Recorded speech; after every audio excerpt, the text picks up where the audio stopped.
Hello students, welcome है आपका अपने ही प्यारे से चैनल में, जिसमें हम आज का टॉपिक लेके आए हैं माइकलसन इंटरफेरोमीटर यानी कि माइकलसन व्यतिकरण मापी। ये एक ऐसा ऑपरेटस है, एक ऐसा उपकरण है जिसमें एक लाइट सोर्स से आने वाली लाइट को जो है वो रिफ्रैक्ट और रिफ्लेक्ट कराकर यानी कि परावर्तित और अपवर्तित कराकर दो लाइट सोर्स में कन्वर्ट कर लिया जाता है और फिर उनको मिरर की हेल्प से जो है वापस उन लाइट्स को एक जगह पर मिलाया जाता है और उनमें इंटरफेरेंस कराया जाता है, उनमें व्यतिकरण कराया जाता है और उनमें इस तरह की इंटरफेरेंस पैटर्न दिखाई देते हैं। इसे हम माइकलसन इंटरफेरोमीटर कहते हैं। अब इसको पूरा अच्छे से समझने के लिए पहले हम इस अपरेटस की बनावट को समझते हैं, इसमें क्या क्या अरेंजमेंट हमें करनी पड़ती है, आइए पहले उसको जानते हैं। तो देखो, सबसे पहले हमें लेना होता है एक लाइट सोर्स, एक प्रकाश स्रोत, और ये light source extended light source होता है यानी कि विस्तृत प्रकाश स्रोत होता है। मतलब ये इसका जो साइज होता है वो पॉइंट जितना छोटा नहीं होता, बल्कि ये थोड़ा सा बड़ा प्रकाश स्रोत होता है, जैसे कि कोई लैंप हो। ठीक है, उस लाइट सोर्स से जो लाइट है वो गिराई जाती है एक ग्लास प्लेट पर। ग्लास प्लेट जो है वो बीम स्प्लिटर का काम करता है, मतलब जो रेज इस पे गिरती है उसको दो भागों में बांटने का काम करता है। कैसे? ये एक नॉर्मल ग्लास प्लेट होती है, कांच की एक प्लेट होती है जिसको 45 डिग्री के एंगल पर रखा होता है, 45 डिग्री के कोण पर रखा हुआ होता है, और इसका जो पिछला भाग है उस पे हाफ सिल्वर्ड कर रखा होता है, मतलब सिल्वर की पॉलिश कर रखी होती है। कुछ कुछ पार्ट पर सिल्वर की पॉलिश होगी और कुछ कुछ पार्ट जो है वो ऐसे छोड़ दिया जाता है। ठीक है, और इसी के पैरेलल एक ऐसी की ऐसी प्लेट, सेम जैसी ये प्लेट है वैसी की वैसी प्लेट यहां पर होती है, उसकी थिकनेस भी सेम होती है, मटेरियल भी सेम होता है, और इसको भी 45 डिग्री के ऊपर रखा जाता है। इसको हम कंपेंसेटिंग प्लेट कहते हैं। इसमें फर्क केवल इतना होता है कि इस पे पीछे सिल्वरिंग नहीं कर रखी होती, मतलब यहाँ सिल्वर की पॉलिश नहीं कर रखी होती है। इसके आगे जो है एक मिरर रखा हुआ होता है और इस प्लेट के ऊपर की तरफ भी एक मिरर रखा हुआ होता है। ये दोनों प्लेन मिरर होते हैं, समतल दर्पण होते हैं। ठीक है, और नीचे की तरफ टेलीस्कोप होता है। ठीक है, ये पूरा अरेंजमेंट होता है। इस अरेंजमेंट को आप इस पिक्चर में अच्छे से समझ सकते हैं। ये पूरा अरेंजमेंट होता है। तो ये तो हो गया ऑपरेटस। अब ये वर्किंग काम कैसे करता है ये, तो देखो यहां पर इस लाइट सोर्स से लाइट निकलेगी, बहुत सारी लाइट रेज निकलेगी जो सारी डायरेक्शन में जाएगी। ठीक है, चारों तरफ लाइट जाएगी। ये पूरा लाइट का लैंप है, उसमें से एक पार्ट जो राइट डायरेक्शन में मूव कर रहा है उसके बारे में कंसीडर करते हैं।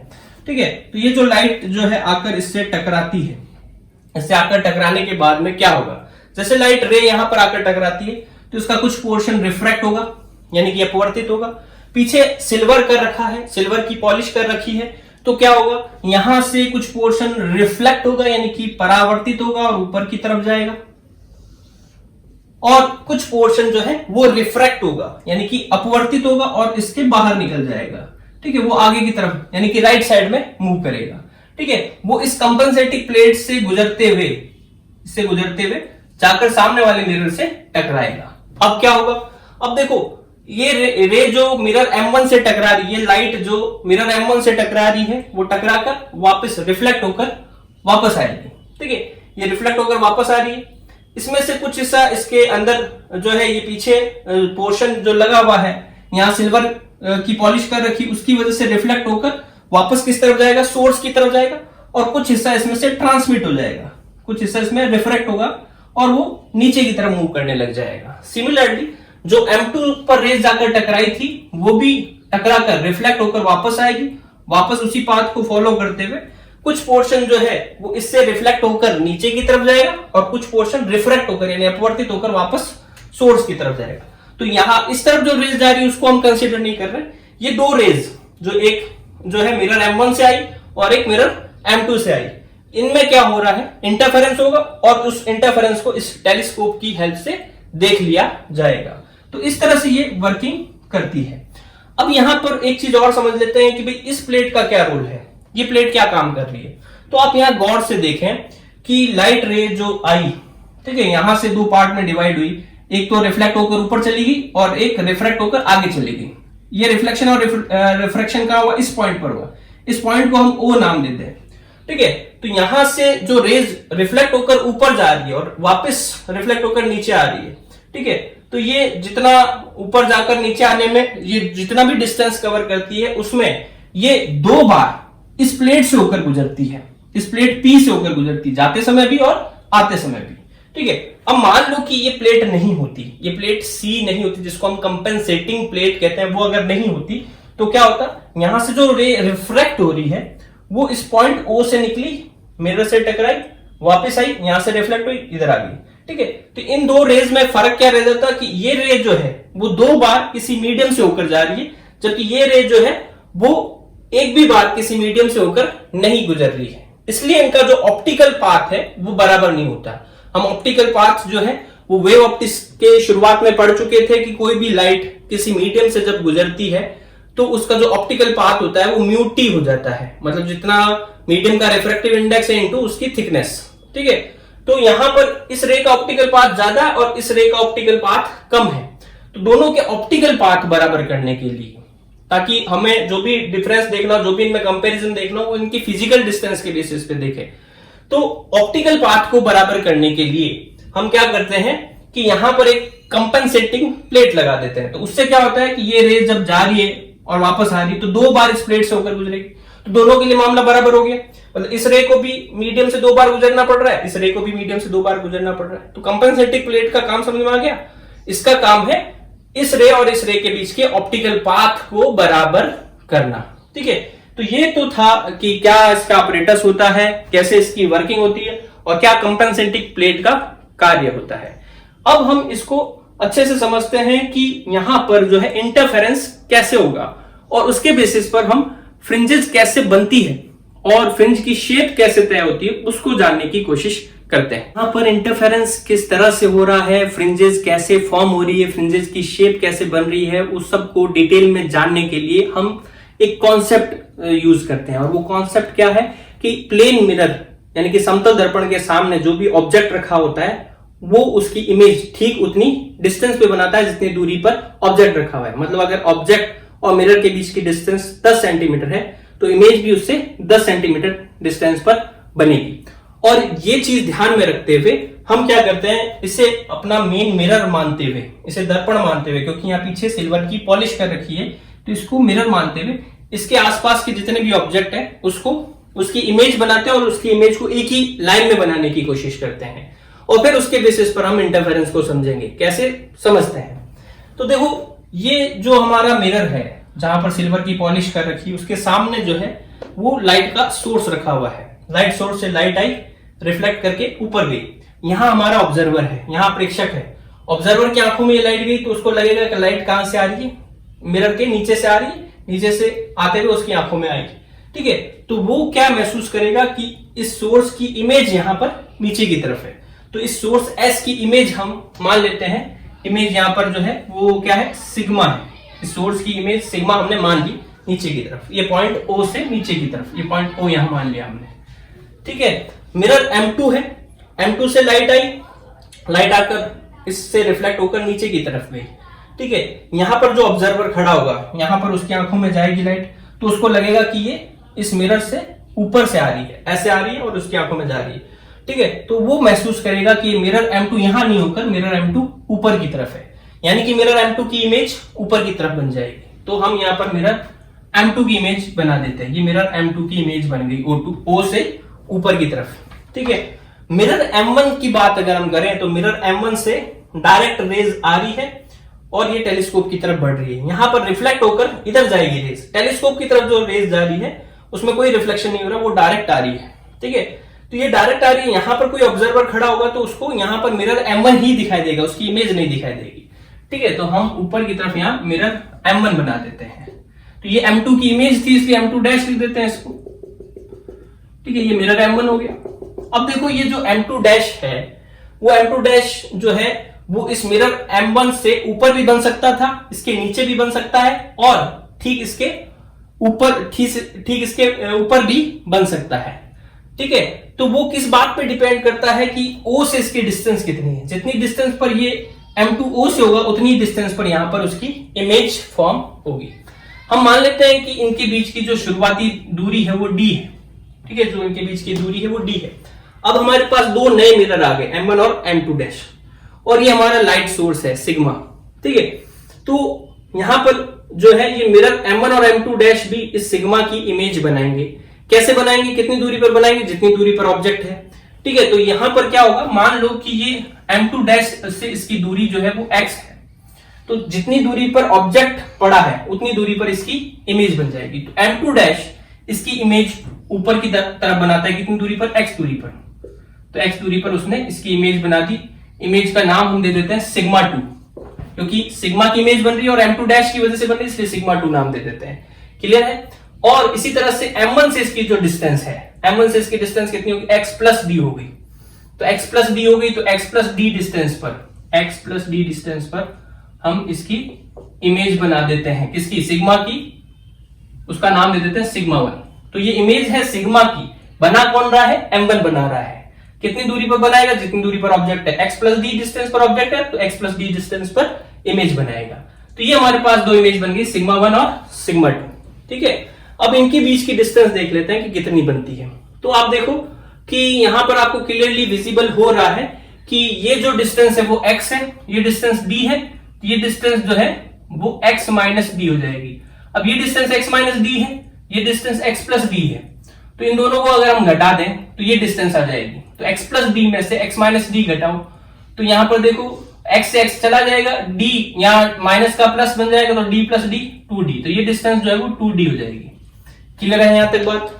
अब हम यहां पर क्या करते हैं, अब हम यहां पर जो है यहां कोई पॉइंट P अज्यूम करते हैं, यहां कोई पॉइंट P है।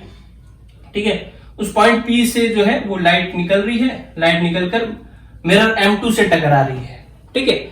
मिरर M2 जो है उसको रिफ्लेक्ट करता है, परावर्तित करता है। ठीक है। तो परावर्तित करने के बाद में वो इधर की तरफ मुड़ जाती है। ठीक है। ये यहां पर रिफ्लेक्शन के रूल्स को फॉलो करेगी। ये थीटा एंगल पर इंसिडेंट हुई थी, तो थीटा एंगल पर ही रिफ्लेक्ट हो जाएगी। ठीक है। इसी तरह से ये रेज अगर आगे की तरफ बढ़ती है तो ये आगे बढ़कर मिरर M1 से टकराती है।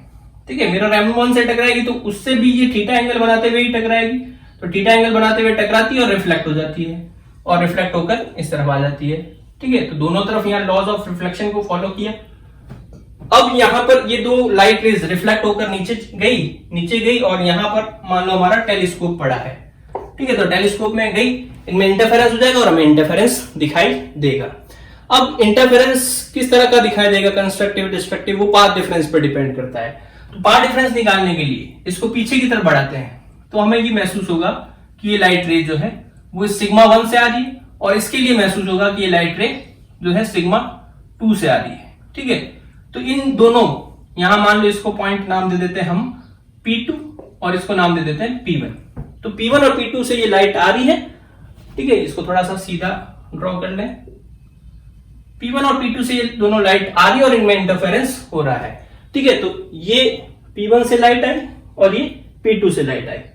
इनमें अगर हम पाथ डिफरेंस निकाल लें तो उसके बेसिस पर हम बता सकते हैं कंस्ट्रक्टिव इंटरफेरेंस होगा या डिस्ट्रक्टिव। तो पाथ डिफरेंस कैसे निकालेंगे, तो पाथ डिफरेंस निकालने के लिए देखो ये डिस्टेंस तो हमें ध्यान में है 2d है। हम यहां पर क्या करते हैं, इन पॉइंट्स को मिला देते हैं। ठीक है। और ये डिस्टेंस हमें पता है कितनी है, 2d। ये डिस्टेंस है 2d। यहां से एक परपेंडिकुलर ड्रॉ करते हैं, एक लंब खींचते हैं। लंब खींचते क्या होगा, यहां हमारे पास एक ट्राइंगल बन जाएगा। ये P1 पॉइंट, ये P2 पॉइंट, इसको नाम दे देते हैं M। ठीक है। तो हमारे पास एक ट्राइंगल बन गया। ट्राइंगल का नाम क्या बना, P1 P2 M। उसमें देखो ये एंगल जो होगा, ये एंगल भी कितना होगा, थीटा होगा। क्या होगा, क्योंकि ये रे एक ही है, एक ही लाइट रे है। ठीक है। और ये नॉर्मल है, ये अभिलंब है, तो यहां पर ये लाइट रे अभिलंब के साथ थीटा बना रही, तो यहां पर भी एंगल थीटा बनाएगी। अब देखो इसको गौर से देखो, यहां से जो लाइट पाथ कवर कर रही है और यहां से जो लाइट पाथ कवर कर रही है, ये इक्वल पाथ कवर कर रही है। ठीक है। बस ये जो लाइट रे है P1M डिस्टेंस एक्स्ट्रा में कवर कर रही है, तो वो P1M हम कैलकुलेट कर ले तो पाथ डिफरेंस आ जाएगा हमारे पास। ठीक है। तो P1M कैलकुलेट करते हैं हम। तो देखो ये आप अच्छे से ड्रॉ कर चुके होंगे। अब मैं यहां पर इसकी मैथमेटिकल एनालिसिस करता हूं। तो यहां आप इस ट्राइंगल में देखो, triangle P1 P2M, triangle P1 P2M। यहां पर हमें P1M निकालना है। तो देखो ये थीटा के सामने परपेंडिकुलर होता है, ये बेस है और ये हाइपोटेनस है। तो हमें बेस निकालना है, हाइपोटेनस हमें पता है, तो यहां cos थीटा वाला रिलेशन लगेगा। तो cos थीटा बराबर में क्या हो जाएगा, P1M अपॉन में 2d। तो इससे हमारे पास P1M की वैल्यू आ जाएगी, P1M हो जाएगा 2d cos थीटा। ठीक है। तो यहां पर हम यूं कह सकते हैं कि ये जो लाइट रेज आ रही है उनमें path difference 2d cos theta है। इसको हम ऐसे मान सकते हैं कि ये M1 और M2 दो मिरर हैं, उनके बीच जो है ये एयर की फिल्म बन रही है, मतलब हवा की पतली फिल्म बन रही है, तो ये थिन फिल्म से इंटरफेरेंस जैसा ही हो गया। ठीक है, उसमें यहाँ रिफ्लेक्शन भी हो रहा है, रिफ्रैक्शन भी हो रहा है और लाइट रेज आ रही है, तो उनके बीच में जो पाथ डिफरेंस आया वो कितना है, 2d cos थीटा है। अब देखो यहां पर एक लाइट रेज जो है वो रिफ्लेक्ट होगी डेंसर टू रेयर, और एक जो है वो रेयर टू डेंसर। तो जब डेंसर टू रेयर रिफ्लेक्ट होती है लाइट रे, तो उसमें extra path difference lambda by 2 का हो जाता है। ठीक है, तो due to reflection extra path difference जो है, एक्स्ट्रा पाथ डिफरेंस, जो पाथ डिफरेंस क्रिएट होता है वो कितना होता है, लैम्डा बाई 2। तो नेट पाथ डिफरेंस जो होगा, नेट पाथ डिफरेंस यानी कि कुल जो पाथ डिफरेंस होगा वो कितना हो जाएगा, तो उसको डेल्टा से लिखते हैं, वो हो जाएगा 2d cos theta minus lambda by 2। ये हो जाएगा पाथ डिफरेंस। क्लियर है यहां तक? वो डायग्राम भी आप बना चुके हैं, उसको भी मिटा देता हूं मैं। तो यहां पर हमने पाथ डिफरेंस कैलकुलेट कर लिया।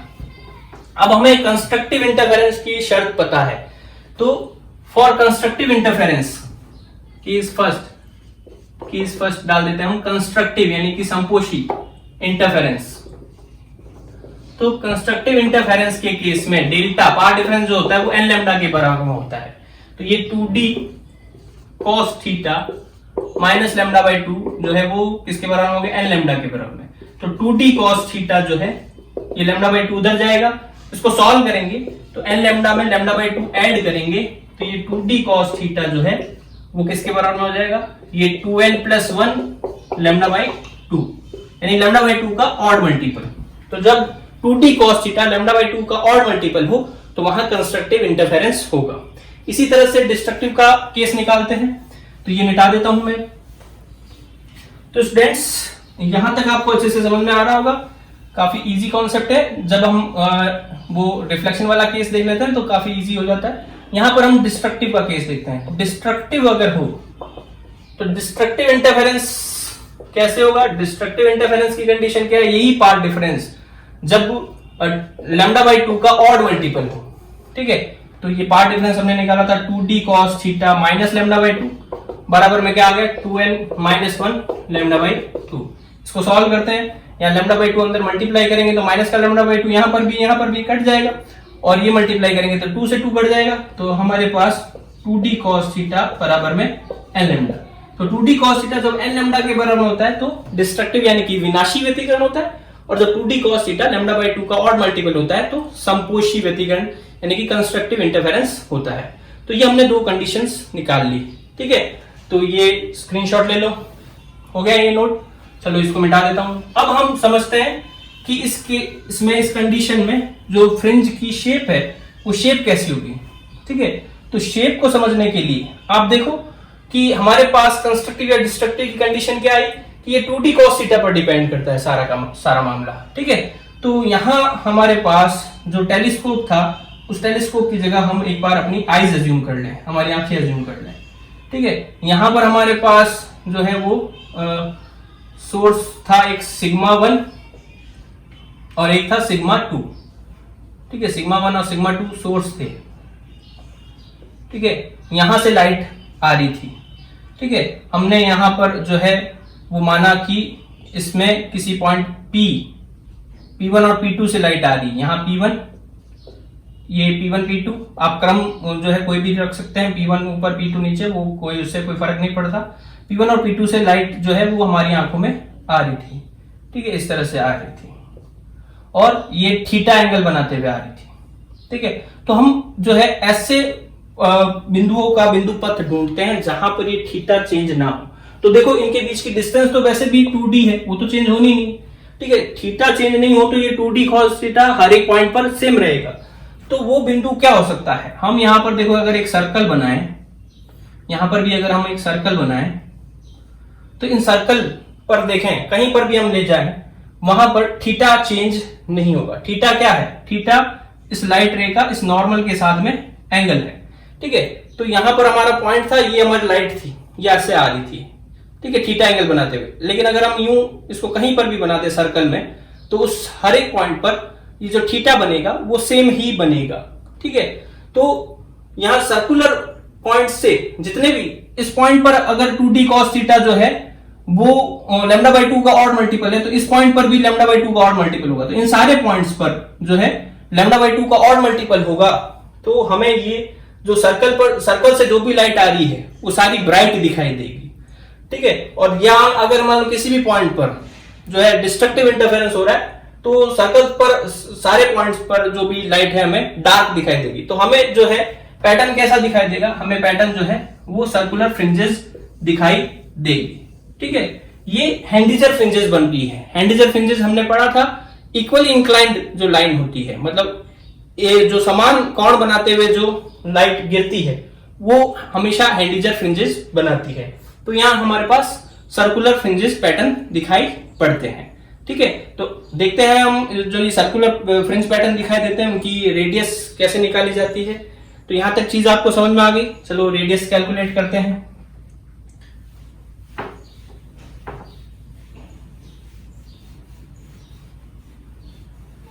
देखो, रेडियस कैलकुलेट करने के लिए हम यहां पर जो है टेलीस्कोप बना लेते हैं और हमें पता है कि यहां अलग अलग जो है फ्रिंजेस बन रही है, सर्कुलर फ्रिंजेस बन रही है और सबके लिए एंगल अलग अलग होगा। तो हम जो है किसी एक पर्टिकुलर पॉइंट के लिए बात कर लेते हैं। वो एंगल बना रही है कितना, थीटा एन एंगल बना रही है। कोई भी nth फ्रिंज है वो थीटा एन एंगल बना रही है और ये सेंटर है, तो सेंटर से ये जो डिस्टेंस होगी वो इसकी रेडियस हो जाएगी, उसको हम आर एन लिख देते हैं। और ये जो टेलीस्कोप हमारा जो पड़ा है उसकी जो डिस्टेंस है सोर्स से, सोर्स जो हमारा ऊपर था उससे इसकी जो डिस्टेंस है वो डिस्टेंस हम मान लेते हैं डी। ठीक है, अब ये जो हमारे पास ट्राइंगल बन रहा है, ट्राइंगल के बेस पर हम जो है इसकी रेडियस कैलकुलेट कर सकते हैं। ये डिस्टेंस डी है, ये आर एन हमें निकालना है। ये एंगल के सामने परपेंडिकुलर और बेस, परपेंडिकुलर और बेस, तो रेडियस ऑफ सर्कुलर फ्रिंजेस निकालें अगर हम, तो हम यहां पर इन ट्राइंगल इसको नाम दे देते हैं। जैसे मान लो ये A B C, in triangle A B C हमारे पास tan थीटा एन जो होगा, tan theta N perpendicular upon base R N upon D आएगा। तो हमारे पास आर एन की वैल्यू जो है वो हो जाएगी डी tan थीटा एन, ये आर एन की वैल्यू होगी। ठीक है, अब हम यहां पर जो है अगर निकालना चाहते हैं ब्राइट फ्रिंज की रेडियस, तो ब्राइट फ्रिंज की रेडियस निकालने का मतलब वो कंडीशन फॉलो होनी चाहिए कि 2d cos थीटा जो है 2n+1 लैम्डा बाई 2 के बराबर होना चाहिए। तो उससे हम cos थीटा की वैल्यू निकाल लेते हैं और cos थीटा के बेसिस पर हम यहां पर tan थीटा निकाल लेते हैं। तो देखें ब्राइट फ्रिंज की रेडियस कितनी होगी, तो ब्राइट फ्रिंज की रेडियस, तो radius of bright fringe, radius of bright fringe,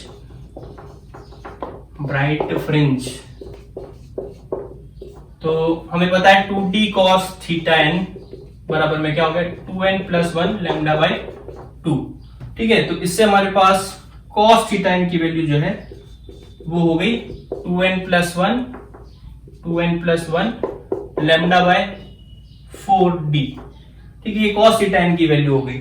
इससे हम tan थीटा निकालना चाहते हैं। तो tan थीटा हमें पता है, tan थीटा होता है sec स्क्वायर थीटा -1 का root, 1 + tan square theta sec square theta, तो tan theta sec square theta -1 का रूट। ठीक है, तो यहां पर sec स्क्वायर की जगह पर क्या हो जाएगा, इसका cos स्क्वायर का उल्टा, तो ये हो जाएगा 16d स्क्वायर अपॉन 2n+1 का स्क्वायर लैम्डा स्क्वायर -1। ये tan थीटा की वैल्यू होगी। तो tan थीटा की वैल्यू इसमें रख देते हैं, हमारे पास रेडियस आ जाएगी। तो रेडियस बन जाएगी rn बराबर में d इंटू में रूट में 16d का स्क्वायर अपॉन 2n+1 का स्क्वायर लैम्डा स्क्वायर -1। तो ये हमारे पास रेडियस हो गई किसके लिए, ब्राइट फ्रिंज की रेडियस। तो यहां पर आप देखो ये स्मॉल d तो जो है यहां पर कांस्टेंट है, d भी कांस्टेंट है, यहां n वेरी हो रहा है। तो जैसे जैसे n बढ़ेगा, n अपॉन में आ रहा है, जैसे जैसे n बढ़ेगा रेडियस कम होती जाएगी। यानी कि जो पहली फ्रिंज बनेगी उसकी रेडियस ज्यादा होगी, दूसरी फ्रिंज बनेगी उसकी रेडियस कम, तीसरी फ्रिंज बनेगी उसकी रेडियस और कम, ऐसे लगातार जैसे जैसे n बढ़ता जाएगा रेडियस डिक्रीज होती जाएगी। ठीक है, अब आप देखें कि हम जो है डार्क फ्रिंज की रेडियस निकालते हैं, रेडियस ऑफ डार्क फ्रिंज। तो रेडियस ऑफ डार्क फ्रिंज, तो डार्क फ्रिंज की रेडियस कैसे निकलेगी? डार्क फ्रिंज के लिए कंडीशन क्या है? 2d cos थीटा, यहाँ थीटा की जगह थीटा n लिख रहे हैं, वो बराबर में क्या होना चाहिए? n लैम्डा होना चाहिए। ठीक है, तो जिससे हमारे पास cos थीटा n की वैल्यू क्या आ जाएगी? cos थीटा n की वैल्यू हो जाएगी n लैम्डा बाय 2d। ठीक है, तो हमारे पास tan थीटा क्या बन जाएगा? tan थीटा बन जाता है sec स्क्वायर थीटा माइनस 1। तो sec स्क्वायर की जगह पर क्या आ जाएगा? sec स्क्वायर की जगह पर आ जाएगा ये 4d square upon n square lambda square minus 1। तो ये हमारे पास जो है tan थीटा आ गया, तो Rn बराबर में d इंटू में 4d square upon n square lambda square minus 1। तो ये डार्क फ्रिंज की रेडियस हो गई, ये भी n बढ़ने के साथ साथ डिक्रीज हो रही है। ठीक है, यहां पर अगर हम n की वैल्यू इनफाइनाइट रख दें तो 1 अपॉन इनफाइनाइट जो है वो कितना हो जाएगा? 1 अपॉन इनफाइनाइट 0। ठीक है, और ये माइनस में 1, तो ये जो है अब्सर्ड सा रिजल्ट आएगा, तो वो कोई वैल्यू नहीं रखता। तो ये हमारे पास जो है ब्राइट और डार्क फ्रिंज की रेडियस आ गई। तो आज के लिए इतना ही, मिलते हैं नेक्स्ट वीडियो में। तब तक के लिए stay home, stay safe and keep studying.